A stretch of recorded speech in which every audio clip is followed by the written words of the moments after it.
On the first day of March 1896, the ground beneath the Adwa mountains shook, not with earthquake, not with thunder, with footsteps. With the drumbeat of the largest African army assembled in the 19th century. A force of 100,000 warriors, cavalry, and riflemen moving through the Ethiopian highlands in the pre-dawn darkness, guided by priests carrying sacred arcs, armed with weapons acquired through decades of careful diplomacy, led by commanders who understood the terrain the way a man understands his own heartbeat. They were moving toward an Italian army that had invaded their country. They were moving toward a reckoning that the entire colonial world was watching with a mixture of contempt. And though no European newspaper would print the word, "Fear," the year is 1896, and Africa is being consumed, the Berlin Conference of 1804-1805. The gathering at which the great powers of Europe divided the African continent among themselves with the efficiency of accountants dividing an inheritance, had produced a map soaked in European colors. British red, blue. Belgian, Portuguese, German. The flags of industrial civilization planted in the soil of a continent, whose peoples were being recast. In the language of European colonial ideology. As children requiring governance, savages requiring civilization, laborers requiring direction. The ideology was self-serving. It was also in the 1890s. Militarily backed by a technology gap that gave European armies a practical advantage in the field that African resistance movements could rarely bridge. The repeating rifle, the artillery piece, the logistical infrastructure of industrial war. 90% of Africa had fallen. In a single decade. The political map of the second largest continent had been redrawn from the top down by people who had never walked its soil. Ancient kingdoms were dissolved. Their rulers exiled or executed, their territories absorbed into colonial administrative units, whose boundaries corresponded to nothing that existed on the ground. No ethnic reality, no geographic logic, no political tradition, but only to what the European negotiators in Berlin had been willing to accept from each other, as the price of avoiding war among themselves. Italy was a late and hungry arrival to the colonial feast, unified as a nation only in 1861. Still building the economic and institutional infrastructure of a modern state. Italy looked at the map of Africa, and saw the embarrassment of a power that had come to the table late. Britain had Egypt and South Africa and East Africa, and Cape to Cairo dream. France had Algeria and Tunisia and West Africa's enormous interior. Belgium had the Congo. Portugal had Angola and Mozambique, ancient possessions maintained through the accident of early colonialism. Italy had Libya, contested. Italy had Eritrea on the Red Sea coast, a narrow strip of territory acquired through diplomatic maneuvering in the 1880s. Italy had Somalia, partial and disputed. And Italy had ambitions. Ambitions that pointed, specifically and persistently, toward the one territory in northeastern Africa that remained conspicuously unconquered, Ethiopia. The ancient Christian kingdom of the highlands, the empire that called itself the successor of Solomon and Sheba. That had maintained its independence through centuries of pressure from Islamic powers to the north and east and Portuguese missionaries to the south. That possessed in its highland terrain and its fighting a natural defense that coastal territories lacked. The Italian colonial establishment had been eyeing Ethiopia since the 1880s, probing its borders, establishing relationships with regional lords who might be cultivated as clients, seeking the diplomatic leverage that would allow a formal protectorate to be declared without the expense and risk of outright military conquest. The man who stood in their way was not a man they had taken seriously enough. This was their first mistake. It would not be their last. But it was the one that set in motion everything else, the chain of miscalculations, diplomatic overreaches, and strategic errors that would end on a hillside outside a small Ethiopian market town called Adwa, where the assumptions of an entire civilization about the natural order of the world were about to be demolished in the course of a single morning. His name was Menelik II, Emperor of Ethiopia, Negus Nagast, King of Kings, and he had been preparing for this moment for his entire life. He was born Salmariam on August 17, 1844, in the royal compound of Ankaber in the Shua region of central Ethiopia, a prince of the Solomonic dynasty, son of Negus Haile Melekot of Shua, heir to a regional kingdom that was one of several competing powers in the fractured political landscape of 19th century Ethiopia. The Ethiopia into which Salmariam was born was not a unified empire. It was a patchwork of regional powers, Shua, Tigray, Gojam, Bijemder, nominally united under the nominal authority of an emperor in Gondar whose power had, by the early 19th century, contracted to near irrelevance. The era was called the Zemin Mesafint, the Age of Princes, and it described accurately what it named. A period in which real power was exercised by regional lords, while the imperial title was held by whoever the most powerful regional lord chose to support in any given year. It was an era of chronic civil war, shifting alliances, and the slow erosion of the centralized authority that had once made Ethiopia formidable. His father died when Salmariam was 11 years old. The succession did not pass smoothly. Emperor Tewodros II, the extraordinary ruler who was attempting to reunify Ethiopia by force, conquered Shua in 1855 and took the young prince as a hostage to his court at the fortress of Magdala. The hostage-taking was a standard tool of Ethiopian political control, keeping the heirs of potentially troublesome regional lords at the imperial court, where they could be watched, educated, and, in theory, converted from future threats into reliable subordinates. But Magdala was not merely a prison for the young Salmariam. It was an education. Tewodros Sido was one of the most complex and consequential figures in 19th century Ethiopian history, a man of genuine vision who understood, more clearly than almost anyone around him, that Ethiopia's continued independence depended on modernization, on acquiring the military technology and administrative capability that European powers possessed, and that traditional Ethiopian governance structures could not generate. He had attempted to build foundries, to manufacture artillery, to establish a central bureaucracy. His methods were brutal and his political judgment was often catastrophic. His eventual isolation and suicide at Magdala in 1868, after a British punitive expedition seized his fortress, was the tragic conclusion of an extraordinary project. But his ideas, his understanding of the relationship between technology and sovereignty, between modernization and survival, had penetrated the mind of the young hostage who watched him operate. Salmariam escaped from Magdala in 1865, at the age of 20, making his way back to Shua through the political disorder of the Ethiopian highlands. He reclaimed his father's throne. He was young. He was relatively unknown outside his own region, and the political landscape of Ethiopia was crowded with more established powers. But he had absorbed, during his decade at Tewodros's court, lessons that would shape everything he did for the next 4 decades, that military capability required modern weapons, that modern weapons required foreign relationships, that foreign relationships required diplomatic skill of a very high order, and that the survival of Ethiopian independence depended the European powers against each other rather than allowing any one of them to establish dominance. He was patient in ways that the volatile Tewodros had not been. He was calculating. He built relationships with European merchants and missionaries and Matswin focused attention of a man who understood that information and relationships were strategic resources as valuable as rifles and artillery. He began acquiring weapons, modern Remington rifles, artillery pieces, through the trade networks that connected the Ethiopian highlands to the Red Sea ports, exchanging the products of his region's agriculture, and the ivory and gold that passed through Shua's markets for the military hardware that would determine his future. He was also watching the larger political game with an awareness that went beyond his immediate regional concerns.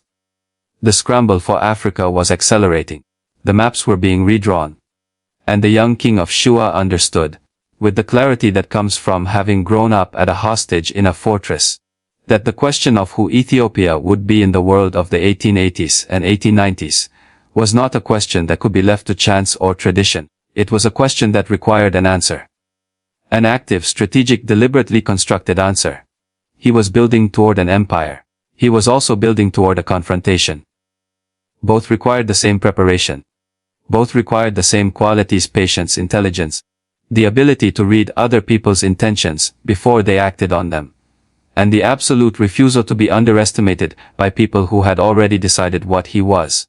The path from regional king to Emperor of Ethiopia was not given to Menelik. It was contested at every step, by rivals whose claims were as ancient as his own, and whose military resources, in some cases, exceeded what Shua could field.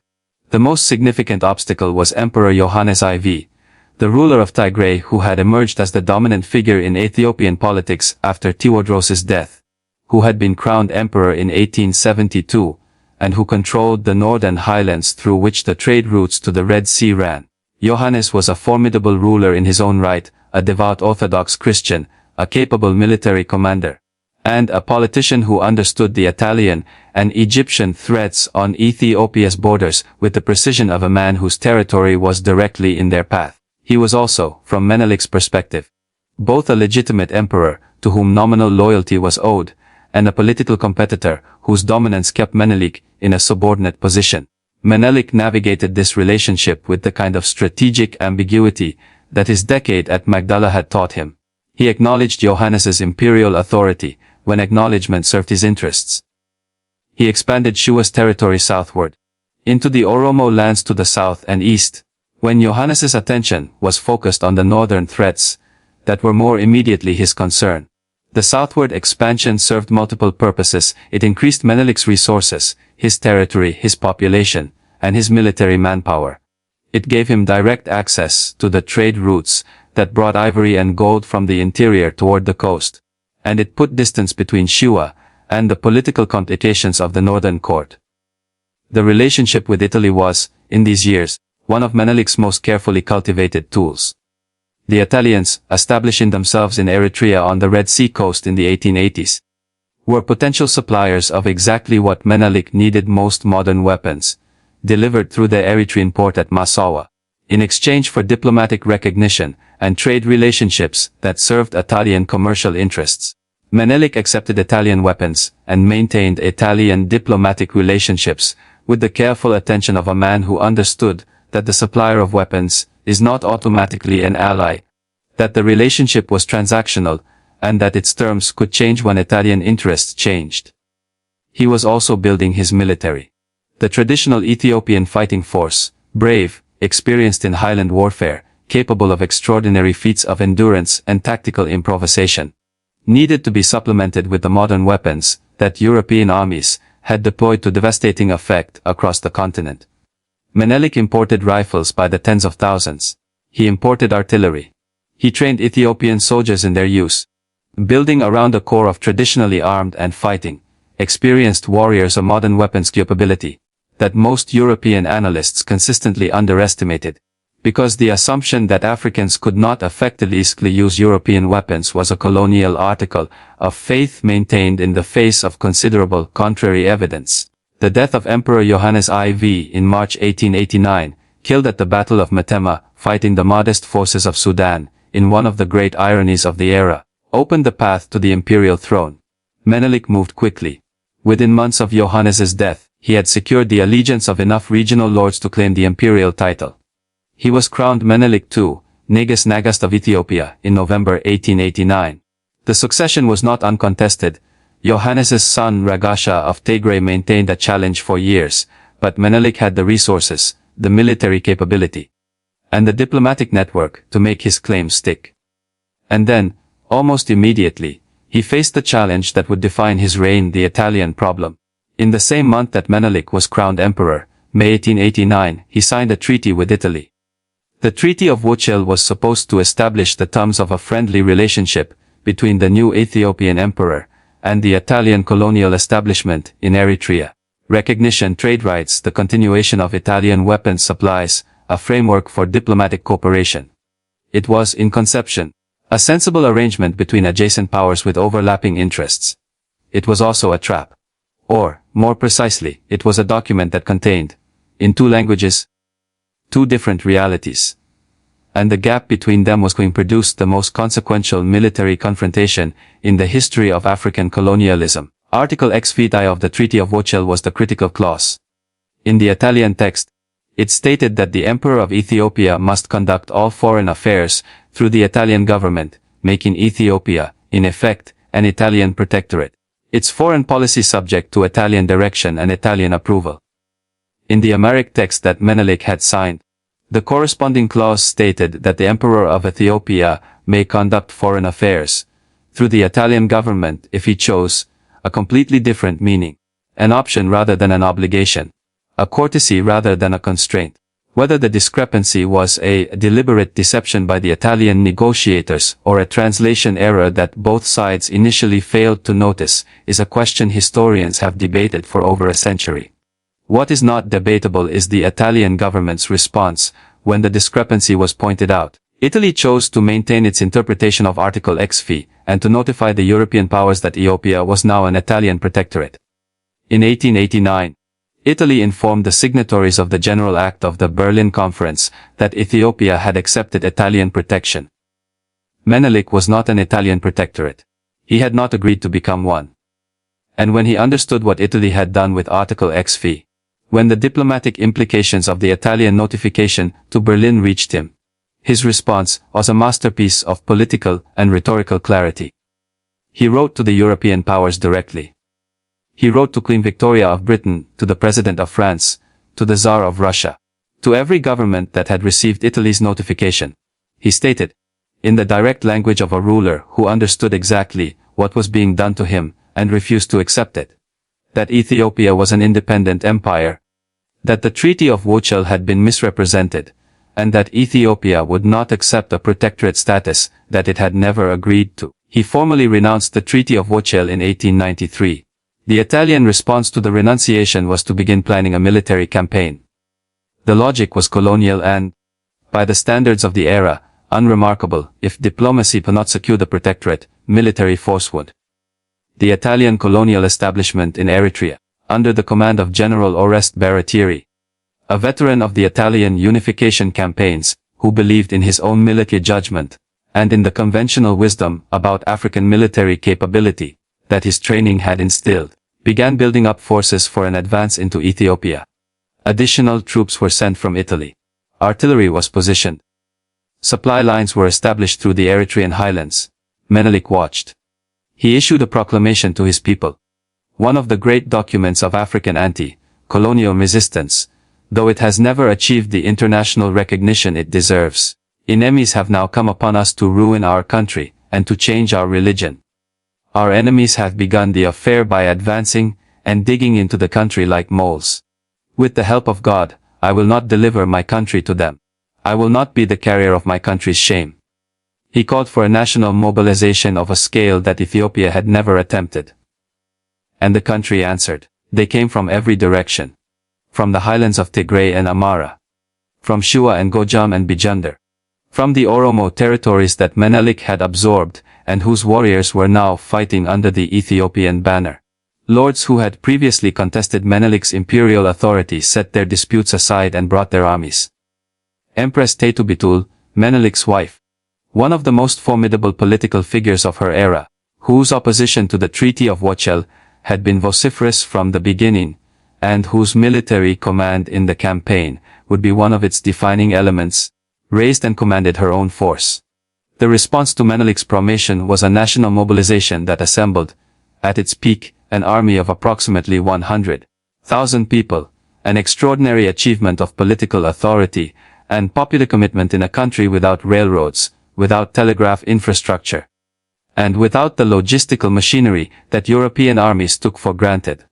They were going to face an Italian army equipped with modern artillery, with European military training, with the confidence of a force that had never been seriously defeated by an African army. They were going to face it in the mountains. And the mountains were going to matter. The Ethiopian army that assembled in the highlands north Addis Ababa in late 1895 and moved the Tigray region was a force of genuine military sophistication that the Italian command consistently failed to assess accurately. It was armed, to a degree that surprised Italian intelligence, with modern weapons.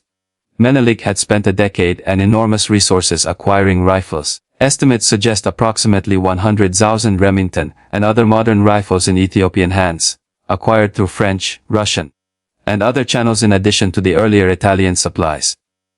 He had artillery, approximately 40 field guns, operated by foreign, trained Ethiopian gunners and supplemented by Russian artillery officers who had arrived, as part of Russia's diplomatic engagement, with the one independent African Christian empire. The weapons were real. They worked. And the men who carried them had been using them for years. But the Ethiopian military system was not simply a conventional force armed with modern weapons. It was a synthesis of traditional highland fighting, code and armament that produced a military system the Italian commanders were not equipped to understand, because their frameworks did not allow for the possibility that an African army could possess genuine military intelligence. The traditional Ethiopian fighter, the warrior in the service of a great lord, a man whose entire social identity was constructed around military prowess, brought to the campaign a physical capability, a knowledge of terrain, and a psychological commitment to victory that no imported weapons could substitute. These men fought in their own mountains. They knew the ground, the water sources, the sightlines, the paths that did not appear on Italian maps because no Italian had walked them. Empress Taytu Betul commands particular attention, not as a symbolic presence but as a genuine military and political leader whose contributions to the Adwa campaign were substantive and decisive. She had argued from the beginning that the treaty with the beginning was a mistake, that Article AAC's ambiguity was a deliberate trap, that Italian intentions were colonial and that no amount of diplomatic accommodation would change them. She was right, and the record shows she said so before it was obvious. During the campaign, she commanded a force of several thousand warriors and oversaw supply operations with a competence that modern military historians have recognized as critical to the campaign's success. At the pivotal moment of the siege of Mekelle, when Ethiopian forces surrounded an Italian garrison, and the question of how to handle their surrender required both military judgment and diplomatic finesse, Taytu's voice was decisive. The Italian commander General Baratieri was not without ability, but he was operating under pressures that compromised his judgment and ways that his Ethiopian counterpart was carefully exploiting. The Italian government in Rome, under Prime Minister Francesco Crispi, who had committed his personal and political prestige to the Ethiopian colonial project, was demanding results. Dispatch after dispatch from Rome expressed impatience from Baratieri's cautious approach, implied criticism of his leadership, and ultimately communicated the message that Italy needed a decisive victory, not a careful campaign. Crispi famously described the situation as a military phthisis, a wasting disease, and demanded that Baratieri either fight or be replaced. Meanwhile, the Ethiopian army had moved into position around the town of Adwa in the Tigray highlands. The terrain was extraordinary and extraordinarily unfavorable to European military doctrine, a landscape of dramatic hills and deep valleys, of volcanic rock formations and dry riverbeds, of narrow passes where the column of march tactics that European armies drilled constantly were simply physically impossible. The Italian forces were encamped at Soria, approximately 12 miles from Adwa, in a supply situation that was deteriorating. They did not have enough food for a prolonged campaign. The local population, whose support for the Italian presence was never more than nominal, was providing less and less. Every day of inaction made the Italian military situation worse. Baratieri called a war council on the night of February 29, 1896. His brigade commanders, General Vittorio de Bormida, General Giuseppe Aramondi, General Matteo Abertone, and General Giuseppe Alina, were unanimous. They could not continue to wait. They had 4 days of supplies remaining at current consumption rates. The army had to advance or withdraw. Withdrawal meant the end of Crispi's government and the humiliation of Italy. Advance meant battle. The War Council chose battle. The plan was for a night march. 3 Italian brigades moving in parallel columns through the highland terrain, converging on the Ethiopian position around Adwa for a dawn assault. On paper, the plan had a logic. In the terrain, at night, with maps that were demonstrably inaccurate, with guides whose loyalty was at best uncertain. With 3 brigade commanders operating independently, without reliable communication between them. The plan was catastrophically unrealistic. But the Italian command did not have the option of a better plan. And so they moved forward with the plan they had. The Ethiopian scouts reported the movement almost immediately. The night of February 29 into March 1, 1896 is one of the most consequential nights in African history. The Italian columns moved through the Ethiopian highland darkness, through the Ethiopian army attempting a complex night maneuver in terrain it did not understand with maps that corresponded only loosely to the actual ground. General Albertone's brigade, on the left, was assigned the furthest advance, moving to occupy a height called Kedain Miret, that would anchor the Italian left flank. But the maps were wrong. The position Albertone's guides led him to was not the position the plan indicated. By the time the error became clear, Albertone's brigade had advanced too far, out of supporting distance of the other Italian brigades. Separated from Arimondi's column by the broken terrain, isolated in a position that the dawn would reveal to be catastrophically exposed, Menelik had not slept. In his command post in the hills above Adwa, the emperor and his commanders had been tracking the movement through the night, a network of scouts and local informants whose knowledge of the terrain was intimate and whose commitment to the Ethiopian cause was absolute. By the pre-dawn hours, the Ethiopian command had a picture of the Italian dispositions that was substantially more accurate than anything the Italian command possessed. They could see the separation between the Italian columns. They could see Albertone's exposed forward position. They could see the gaps between the Italian brigades that the terrain and the darkness had created. The decision to attack was made at dawn. Razmikhael with the forces of Wollo, Razwel with the forces of Yeju, Razkabid with the forces of the west. Each commanded their portion of the Ethiopian army, with the authority of men who had spent their lives in these mountains, and who understood, at the cellular level of military experience, how to use this terrain as a weapon. The Ethiopian cavalry swept through the valleys. The infantry moved over the hillsides by paths the Italian maps did not show.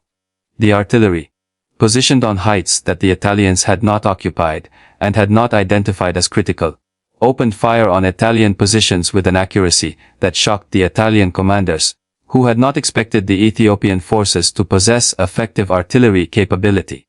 The battle that developed was not the neat European engagement of convolvulus and coordinated fire that Baratieri's plan had envisioned. It was multiple simultaneous engagements across a wide front, each shaped by local terrain and local decisions, each connecting to the others through the general flow of a battle whose direction was established in the first hour and never seriously reversed. Albertone's brigade was the first to break, isolated from the other Italian columns, assaulted from multiple directions simultaneously by Ethiopian forces that used the terrain with devastating effectiveness. Albertone's men were overwhelmed in detail. The general himself was captured, taken alive by the Ethiopian forces in a capture that was itself a demonstration of how completely the battle had shifted from the Italian plan. When Albertone's brigade collapsed, its survivors retreating to other Italian columns in disorder. The momentum of the Ethiopian attack carried through them into the flank and rear of Arimondi's brigade, which was still trying to come to terms with the chaos to its left. Debormida's brigade on the Italian right was moving through a narrow valley when the collapse of the left and center became apparent. Debormida himself was killed in the fighting, one of 3 Italian generals who died at Adwa. A death toll among senior officers that itself tells the story of how complete and how close the engagement was. His column was assaulted from the valley sides by Ethiopian forces positioned on the heights above it. The valley that had seemed like a route to the battlefield became a killing ground. Empress Taytu's forces committed at a critical moment on the Italian right, cutting off the retreat route and ensuring that the encirclement that the Ethiopian command had designed was completed. The tactical coherence of the Ethiopian engagement, the coordination between multiple separate commands across a wide and complex battlefield, reflected a military intelligence that the Italian command had never credited, and that now produced consequences they had never prepared for. By mid-morning, the battle was over in its essential outcome. 3 Italian brigades had been destroyed in detail.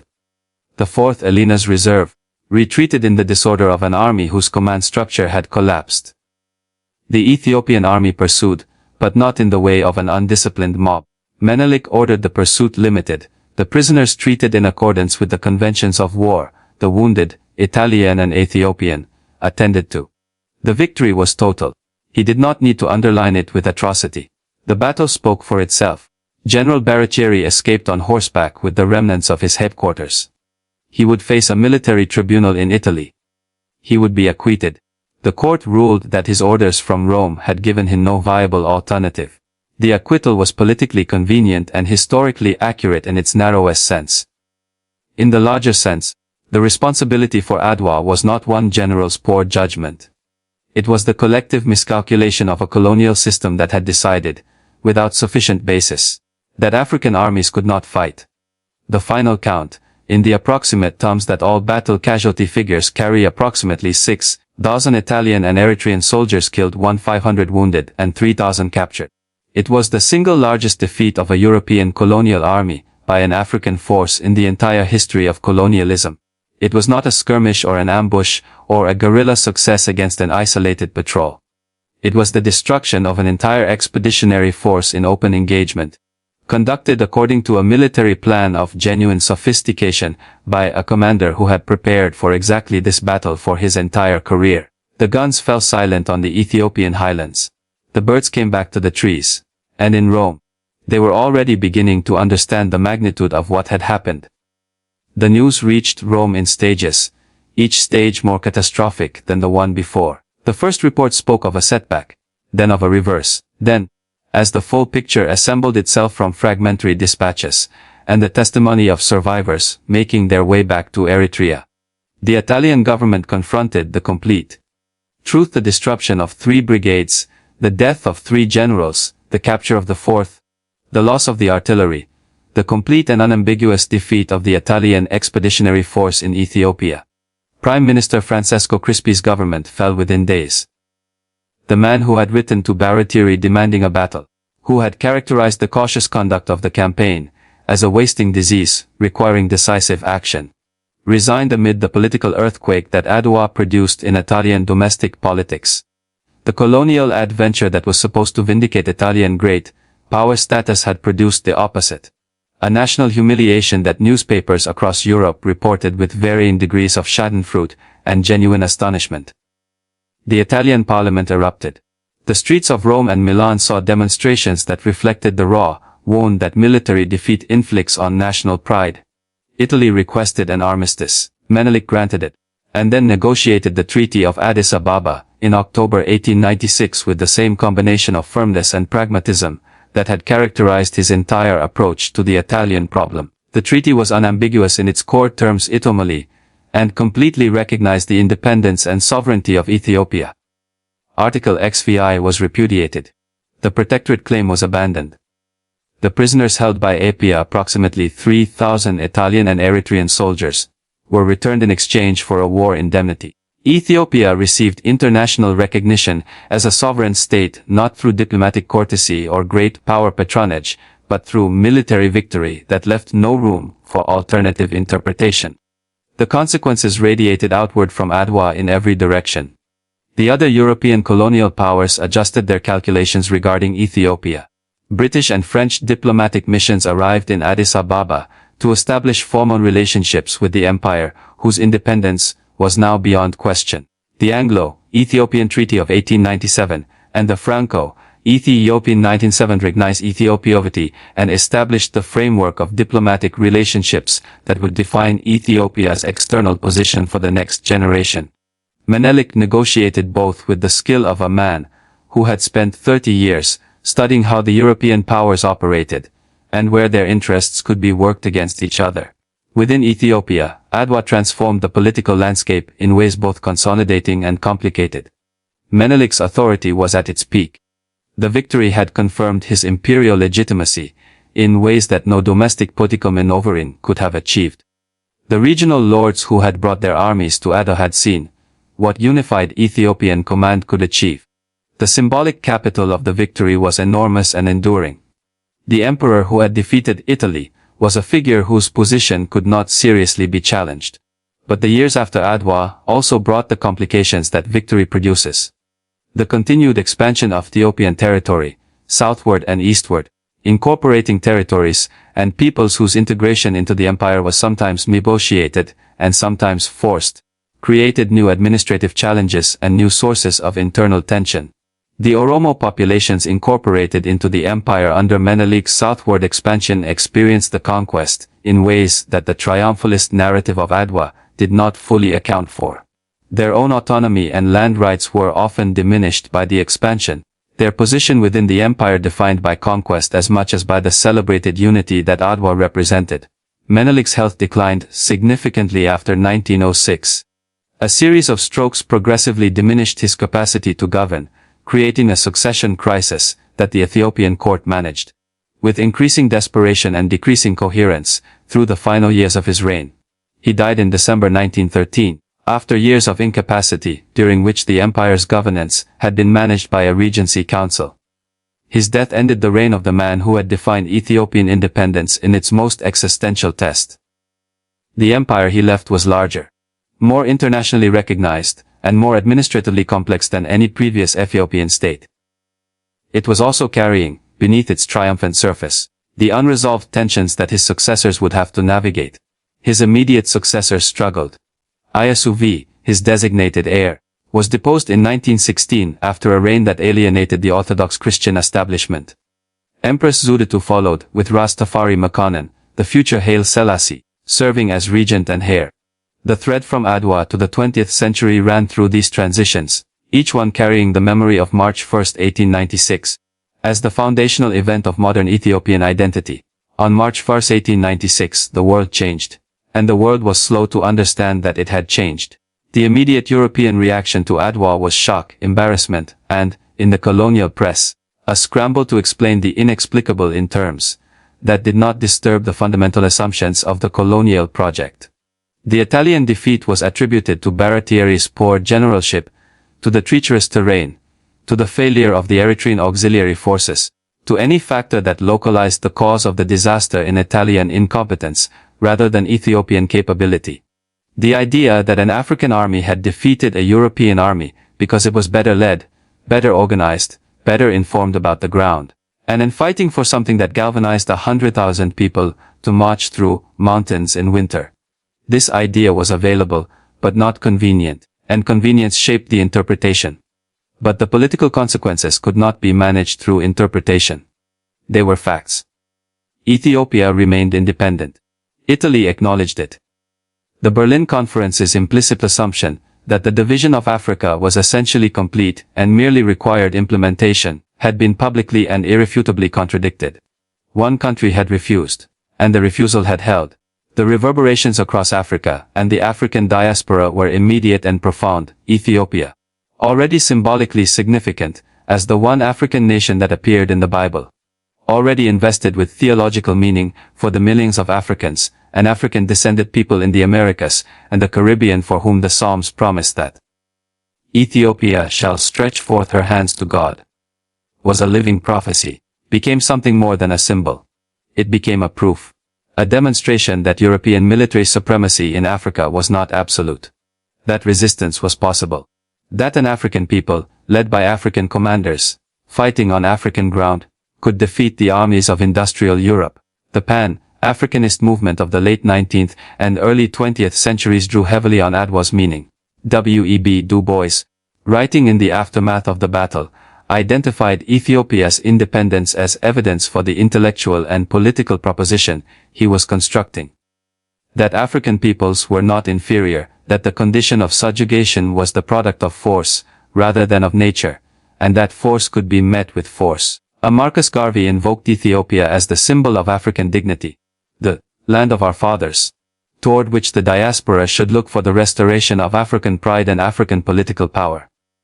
The Back to Africa movement, whatever its practical limitations, drew its emotional and symbolic fuel substantially from what Ethiopia represented after Adwa.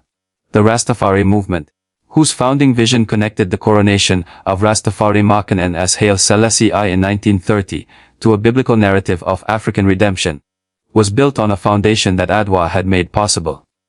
Ethiopia's continued sovereignty, confirmed at Adwa, and maintained through the subsequent decades, was the geographic and political anchor of a spiritual tradition that spread from Jamaica across the entire African diaspora. Without Adwa, there is no independent Ethiopia for the Rastafari vision to inhabit. Without Adwa, the map of African spiritual and political self-understanding in the 20th century looks different in ways that are difficult to fully calculate.